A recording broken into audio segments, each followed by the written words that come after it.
Hello friends, good morning. कैसे हैं आप सब? आई होप आप लोग अच्छे होंगे।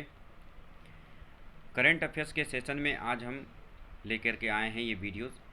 और जैसा कि हमने पहले भी करंट अफेयर्स का वीडियोस बनाया है, उसी की अगली कड़ी है यह वीडियो। तो देखते हैं क्या एक सप्ताह में करंट अफेयर्स घटित हुए। पहला पॉइंट देखते हैं, ये है प्लैनेट वर्सेस प्लास्टिक। ये चर्चा में रहा है, ये थीम है पृथ्वी दिवस का। और थीम का मकसद है प्लास्टिक से उत्पन्न होने वाले खतरे के प्रति आगाह करना। अगर कहा जाता है कि अगर पेरिस समझौते के लक्ष्य को प्राप्त करना है तो प्लास्टिक उत्पादन में 17% की कमी करनी होगी। बेसिकली इससे आप सबको प्रश्न पूछा जा सकता है कि इस बार के पृथ्वी दिवस का थीम क्या था। इसका उत्तर होगा प्लैनेट वर्सेस प्लास्टिक।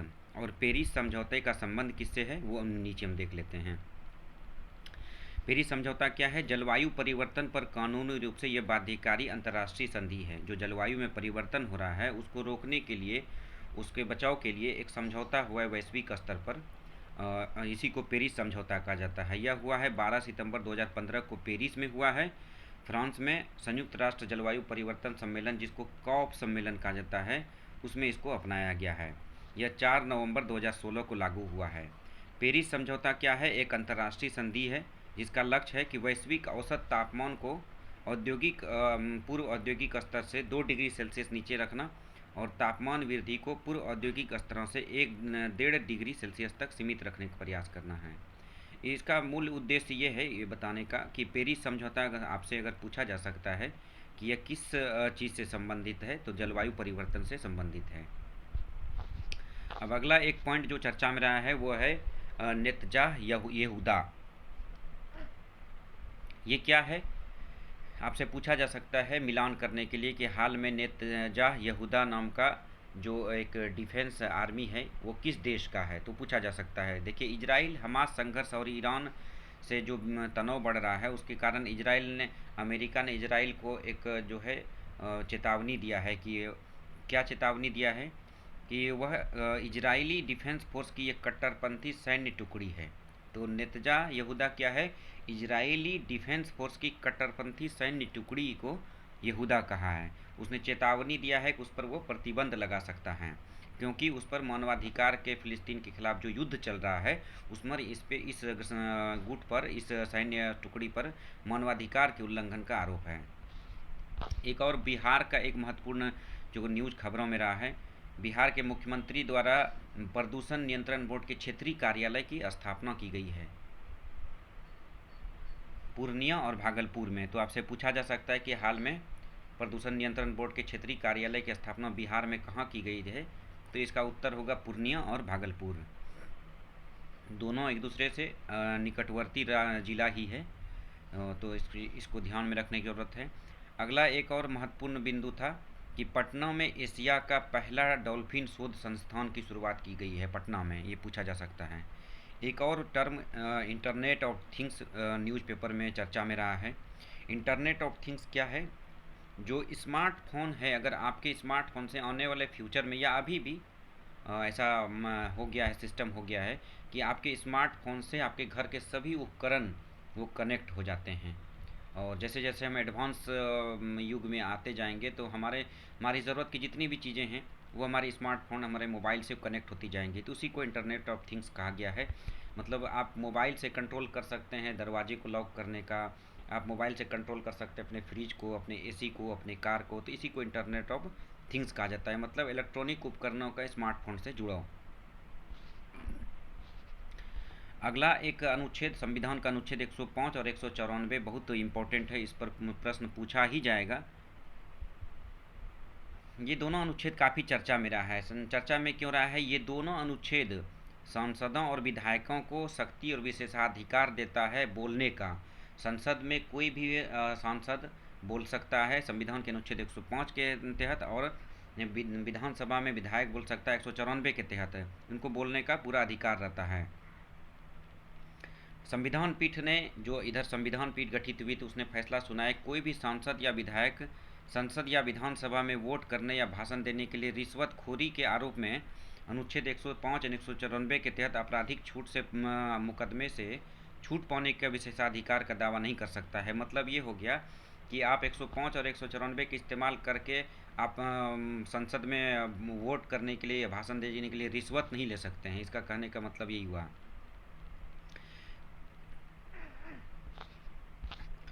इस दरअसल 1998 में एक फैसला आया था जिसमें कि एक केस था पीवी नरसिम्हा राव बनाम सीबीआई मामला। इसमें ये फैसला दिया गया था कि सांसदों और विधायकों को रिश्वत लेकर सदन में वोट करने पर, अगर वोट करता है वो, तो उस पर कोई भी आपराधिक मुकदमा नहीं चलाया जा सकता है। लेकिन इसी फैसले को हाल में सुप्रीम कोर्ट द्वारा पलट दिया गया है और कहा गया है कि नहीं, अब उस पर आपराधिक मुकदमा चलाया जा सकता है रिश्वतखोरी के आरोप में।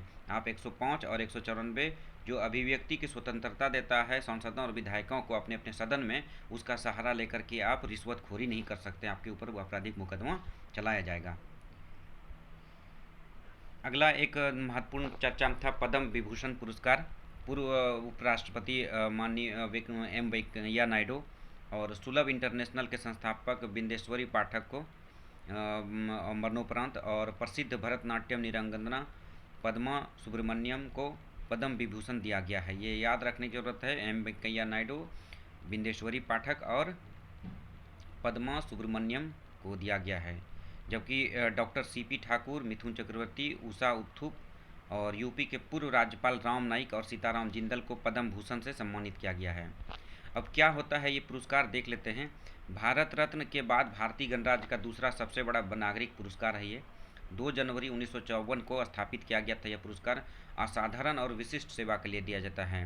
भारत सरकार अलग अलग क्षेत्रों में अच्छा कार्य करने वालों को यह पुरस्कार दिया जाता है। 3 श्रेणी में दिया जाता है, पद्मश्री, पद्म भूषण, पद्म विभूषण। तीनों ही पुरस्कारों में किसी तरह धनराशि नहीं दिया जाता है। एक अगला न्यूज में रहा है कि sportsman of the year Novak जोकोविच को दिया गया है, जिसने फेडरर की बराबरी किया है। और नोवाक जोकोविच 5वीं बार स्पोर्ट्समैन ऑफ द ईयर बने हैं। और स्पेन की फुटबॉलर स्टार एटाना बोनमाती को वर्ष की सर्वश्रेष्ठ स्पोर्ट्स वुमेन बनाया गया है, स्पेन की। अगला एक महत्वपूर्ण बिंदु था जलवायु परिवर्तन के सबसे संवेदनशील 14 जिले बिहार में पाए गए हैं। भारत में जलवायु परिवर्तन के 50 संवेदनशील जिलों को चिन्हित किया गया है, जिसमें 14 जिले बिहार के ही हैं। और ये ऐसा आंकड़ा भारत सरकार के विज्ञान प्रौद्योगिकी विभाग द्वारा दिया गया है। कौन कौन से जिले हैं देख लेते हैं एक बार, हालांकि पूछ भी सकते हैं इस पर प्रश्न। अररिया है, किशनगंज है, पूर्णिया है, जमुई है, शिवहर है, मधेपुरा है, पूर्वी चंपारण है, लखीसराय है, सिवान है, सीतामढ़ी है, खगड़िया है, गोपालगंज है, मधुबनी है, बक्सर है। इसको आप मैप के माध्यम से याद रख सकते हैं, मैप में लोकेट करके याद कर सकते हैं। अगला है कि देश में पहली बार नदी के नीचे मेट्रो प्रोजेक्ट को स्टार्ट किया गया है। प्रधानमंत्री ने कोलकाता में हुगली नदी के नीचे भारत की पहली अंडर वाटर मेट्रो टनल का उद्घाटन किया है। देश में किसी भी नदी के अंदर इस तरह के मेट्रो ट्रेन चलाने का पहला यह प्रोजेक्ट है। तो आपसे पूछा जा सकता है कि किस नदी के नीचे, तो हुगली नदी के नीचे ये प्रारंभ किया गया है अंडर वाटर मेट्रो टनल। आपको बहुत सारे जो एक वर्ड्स न्यूज में रहा है, आपको इसे वन लाइनर क्वेश्चन या मिलान करने के लिए पूछा जा सकता है। इसमें एक शब्द था टारगेट, जो कि एक ड्रोन है। और एक और शब्द है जटायु, यह लक्षद्वीप में सैनिक अड्डा भारत ने बनाया है, उसका नाम है। आइरिस, यह आर्टिफिशियल इंटेलिजेंस शिक्षिका है और आइरिस नाम रखा गया इसको। डेविस या दानव या 12P पाउंड्स ब्रुक्स, यह एक धूमकेतु है जो कि न्यूज में रहा है, चर्चा में रहा है। समा, इसी तरह समा कतर एयरवेज में दुनिया की पहली आर्टिफिशियल इंटेलिजेंस एयर होस्टेस है, मतलब रोबोट है। और आइरिस क्या है, एक रोबोट शिक्षिका है, तो समा है रोबोट एयर होस्टेस है। इसी तरह से गामिनी एक शब्द है जो कि दक्षिण अफ्रीका से जो भारत में जो मादा चीता लाया गया था, उसका नाम गामिनी है। कुनो नेशनल पार्क मध्य प्रदेश में रखा गया है। ये सभी शब्द हाल में के दिनों में किसी न किसी वजह से चर्चा में रहा है, इसलिए हमने इसको आपको सामने रख दिया है।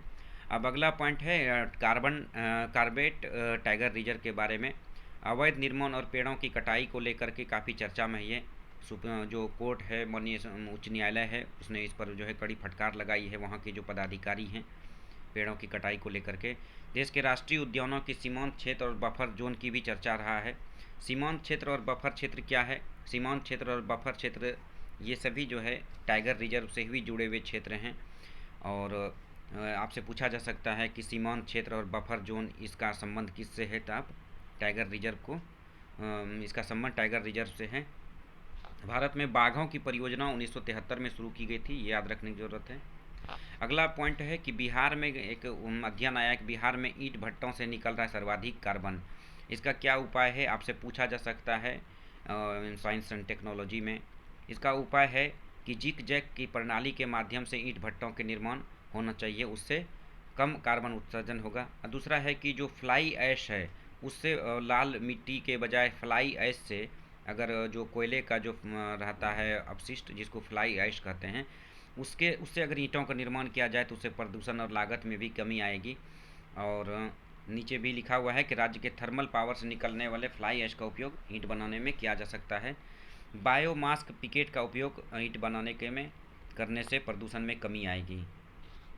अगला एक पॉइंट है culture ambassador of the year award किसको दिया गया है। इसका पूछा जा सकता है कि बिहार में culture ambassador of the year award हाल में किसको दिया गया है, तो इसका उत्तर होगा मैथिली ठाकुर। और माननीय प्रधानमंत्री ने कंटेंट क्रिएटर्स की श्रेणी में ये अवार्ड दिया है मैथिली ठाकुर को। एक और महत्वपूर्ण जो चर्चा में रहा है बिंदु वो है सेला सुरंग। पूछ सकते हैं सेला सुरंग कहाँ पर बना है हाल ही में, तो इसका उत्तर होगा अरुणाचल प्रदेश के कामेंग जिला में बना है। यह 13,000 फुट की ऊंचाई पर दुनिया की सबसे लंबी 2 लेन वाली टनल है।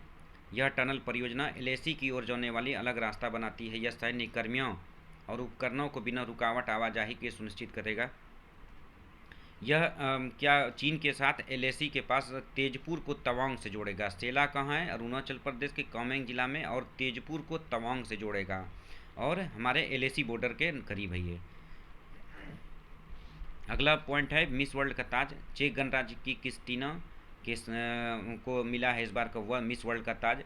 8 प्रतिभागियों में भारत की सीनी शेट्टी रही और करीब 3 दशक के बाद भारत में इसका आयोजन हुआ है। पूछ सकता है आपसे कई तरह से क्वेश्चन कि भारत में 8 प्रतिभागियों में भारत की कौन रही, तो इसका उत्तर है सीनी शेट्टी।